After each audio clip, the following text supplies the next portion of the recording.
So let's talk a little bit about the joys of being a taxidermist. Otherwise, there are not too many people in the world right now, Gladys, who can go home at the end of the day happy in the knowledge that everything is completely stuffed. So anyway, if you're not happy with your lot, you should take up taxidermy quite possibly. But so in terms of looking at what's happening in mental health and so on, we'll look at that across the community, but we'll focus particularly on the consciousness mind-body link. So how important is attention and mindfulness, and how does that affect our physical and mental health?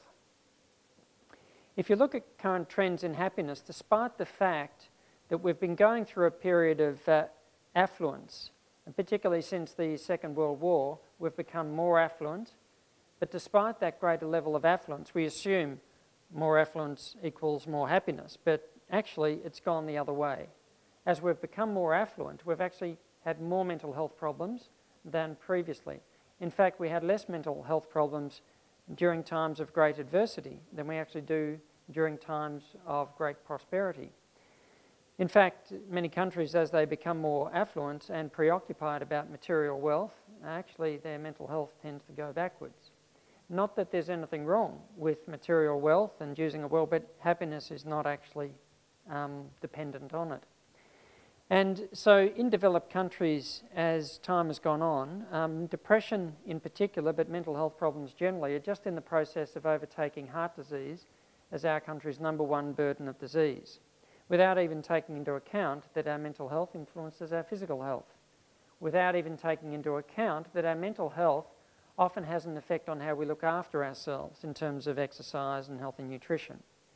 So one way or another, we're not tracking in the right direction.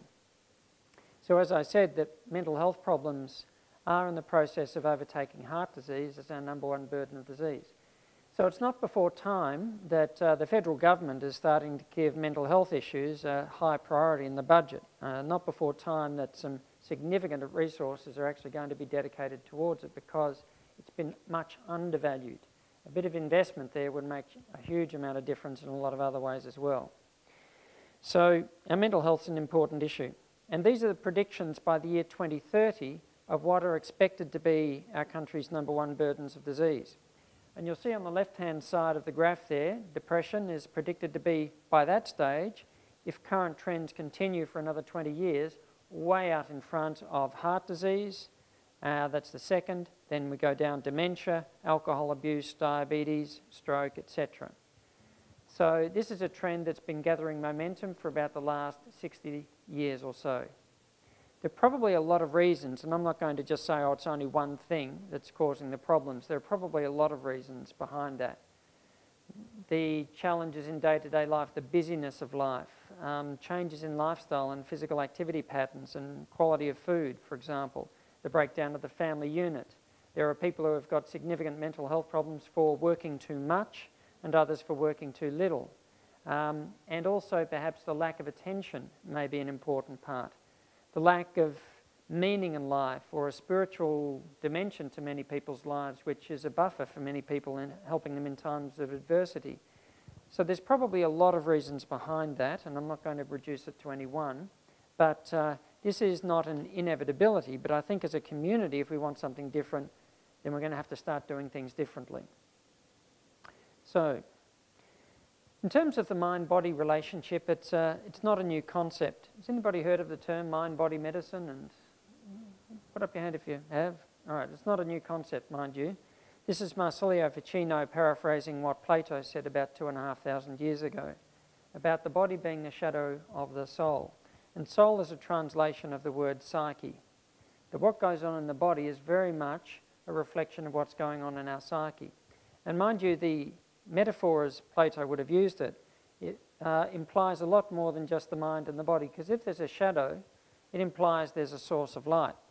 That is, attention, in the way that Plato would have spoken about it, the source of light, given to whatever it's given to in the mind, has effects on the physical world, on our physical body, on our behaviour in the physical world.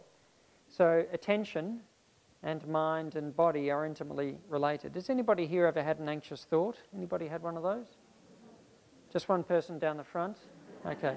All right, all my comments will subsequently be directed to you, but the rest of you, are obviously already chilled out. So, but you will notice what happens if you give your attention to an anxious thought. You will notice your body starting to react, and you'll notice physical effects, and we'll talk about those shortly. But the body will start to respond to it.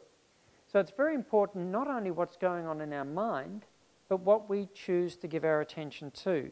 Training our capacity to use our attention in a more discerning way is possibly the most important single skill we can develop in terms of improved mental health and its effects on our physical health. That, if you like, and we'll come to it and speak about it more, is what you could call mindfulness. Just for your interest as well, this is working. The Hebrew word Adam or Adama literally means earth or dust or physical matter. And you've seen this painting before, no doubt, but some of the symbolism of the painting you may not have come across before. But in the Platonic tradition, Marsilio Ficino, a great philosopher, taught Michelangelo actually when he was a young man. So Michelangelo was very much steeped in Platonic philosophy during the Renaissance, as were a lot of other famous people taught by Ficino. And so Michelangelo certainly understood the principles, and in that tradition God represented consciousness and natural intelligence. And if you've ever seen a cross-section of the brain, you'll recognise the cerebral cortex. This is the frontal lobe of the brain here. This is the pituitary gland of the brain, just at the base. This is the brainstem that goes down to the spinal column.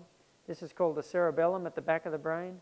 This is called the corpus callosum. That's the bridge between the right and left hemispheres. This is actually a very detailed anatomical cross-section of the brain.